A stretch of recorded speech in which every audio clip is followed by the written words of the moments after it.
राम जी ने रावण को मारा, ब्रह्म हत्या लगी। ब्रह्म हत्या लगी तो राम जी की हथेली के ऊपर बाल निकल के आ गया, हथेली के ऊपर बाल आया निकल के। राम जी ने गुरुदेव को पूछा, गुरुजी आपको कहीं महारामायण मिल जाए योग वासिष्ठ तो एक बार जरूर पढ़िएगा, जीवन के संपूर्ण भेद खुल जाएंगे, क्या असली है और क्या नकली है। महारामायण, योग वासिष्ठ रामायण अद्भुत ग्रंथ है। राम जी ने गुरुदेव को पूछा, गुरुजी बात समझ में नहीं आती है, मेरे हाथ के ठीक बीचों बीच हथेली में ये बाल निकल करके आया है, ये क्या है। राम तो सब जानते हैं, गुरुदेव से पूछते हैं। गुरुजी ने कहा, राम चलो कैसा भी था, पुलस्त का नाती था, विश्ववा का बेटा था, आखिर में तो ब्राह्मण ही तो था। इसमें खामियां बहुत थी लेकिन इसके अंदर एक आध गुण भी था, इसने शिव का अभिषेक किए बिना कभी जल नहीं पिया, ये तो उसमें गुण था। ऐसे उस ब्राह्मण पुत्र का मारण आपके हाथ से हुआ तो ये ब्रह्म हत्या, ब्रह्म हत्या ने तुम्हारा पीछा नहीं छोड़ा है। ये बाल दिखाई दे रहा है हाथ के हथेली पर, यह ब्रह्म हत्या का प्रतीक है।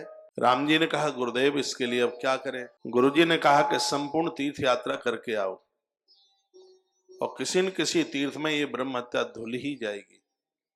प्रभु श्री राम तीर्थ यात्रा के लिए निकले, ऐसा बताते हैं कि भारत के संपूर्ण तीर्थ भगवान ने किए, नेपाल पशुपतिनाथ भी भगवान गए, देश के जितने भी तीर्थ थे भगवान ने सब किए, लेकिन वो ब्रह्म हत्या का बाल हाथ से गिरा नहीं। राम बड़े चिंतित थे, परेशान से भी थे।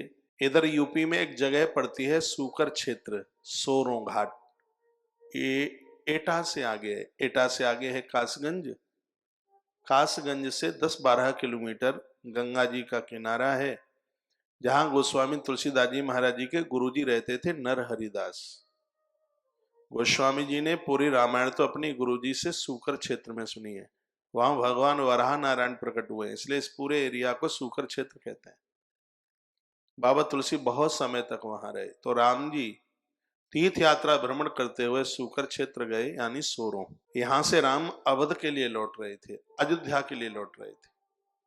तो अयोध्या के रास्ते में एक तीर्थ मिला, उस तीर्थ को जाना जाता है नेमिस के नाम से, नैमिषारण्य क्षेत्र।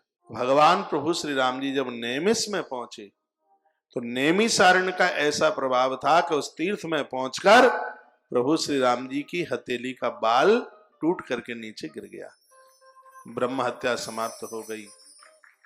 ये नैमिष अति वंदनीय है, बहुत प्रणाम करने को लायक है। 23,000 वर्ष तक श्री मनुजी महाराज और उनकी अर्धांगिनी मां शत्रुपा ने 23,000 साल तक तप किया इस नैमिष में। तीर्थ वर नैमिष विख्याता, हम राम कथा में बोलते हैं, तीर्थ वर नैमिष विख्याता, अति पुनीत साधक सिद्धिदाता। साधक को सिद्धि देने वाला है स्थान, जिसका नाम है नैमिष। आपने मंदिरों में दिए जलते देखे होंगे, लेकिन नैमिषारण्य के वृक्षों के ऊपर, पेड़ों के ऊपर दिए जलते।